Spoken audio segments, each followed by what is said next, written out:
Across Australia, New Zealand and the South Pacific, this is the week's Adventist news in focus. Hello, it's great you could join us. I'm Sibel Kute.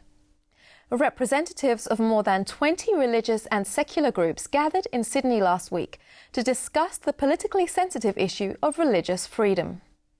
The roundtable closed-door meeting was hosted by Australian Human Rights Commissioner Tim Wilson, who said his goal was for the diverse groups represented to find common ground. Issues on the table included the rights of faith-based schools, religious vilification, adoption law and same-sex marriage. The Commissioner said he hopes the gathering is just the first of a number of roundtable discussions on religious freedom issues that will guide the making of fair and effective legislation.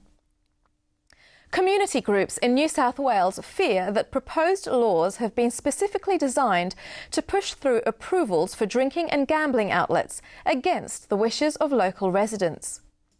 According to an op-ed published by the Byron Echo, the gambling and hospitality industry is putting pressure on the state government to smooth the path for applications to open licensed and gambling premises.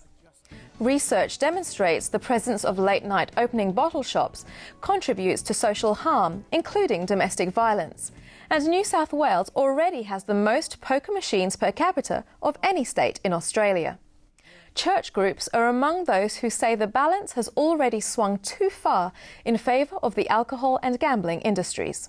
And the interesting thing is that often alcohol and gambling go together, and they're both super negative impacts on families. Some of those areas that can at least afford alcohol, at least afford gambling, are those areas that are often targeted by these two industries because they see a profit in it.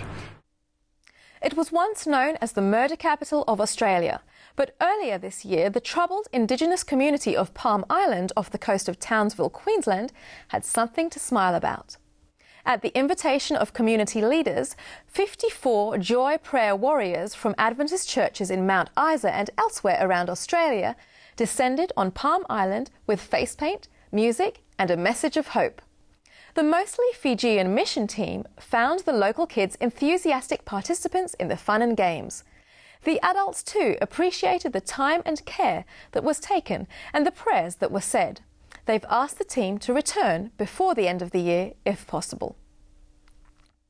Staff and supporters of the Sydney Adventist Hospital have been excited to learn that two of their own have been nominated in the Australian of the Year awards. Dr. Yvonne McMaster is officially retired but has maintained her passion for palliative care, successfully leading a campaign against cuts to palliative care funding. She has been nominated as a state finalist for the Senior Australian of the Year. Cardiothoracic surgeon Dr. Ian Nicholson is a regular volunteer with Open Heart International, a medical outreach program to developing countries based at the Sydney Adventist Hospital. He's been nominated as a state finalist for the Australian of the Year. Both awards will be announced on Australia Day in January next year.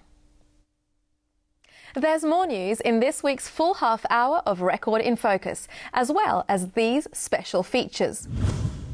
James Standish explains more about the Religious Freedom Roundtable. The gardener and the cleaner can have a greater impact, in many cases, than people up the line. It's not about your position or your education, it's about who you are. And at a faith-based organization, who you are and what you project is incredibly important. Trafford Fisher explores some of the more difficult times of grieving. A natural disaster, tsunami or an earthquake, and there's no finding the body. How do we deal with that sort of loss? And we meet Larry Evans, the General Conference Head of Adventist Deaf Ministries. This new deaf channel will have subtitling, we'll have it in 5 languages. Video on demand, that's the idea, isn't it? It'll be video on demand so they can watch these programs in 4 different categories. Those categories are children, nature, Bible study, and health. Okay. Geared for the deaf. 200 programs waiting to be watched. You can see Record in Focus every week on Hope Channel, Foxtel's Australian Christian Channel and Digital 44 Community TV in Adelaide. And of course, all our videos are waiting at our website for you to explore. Thanks for your company this week. God willing, I'll see you next time on InFocus Adventist News.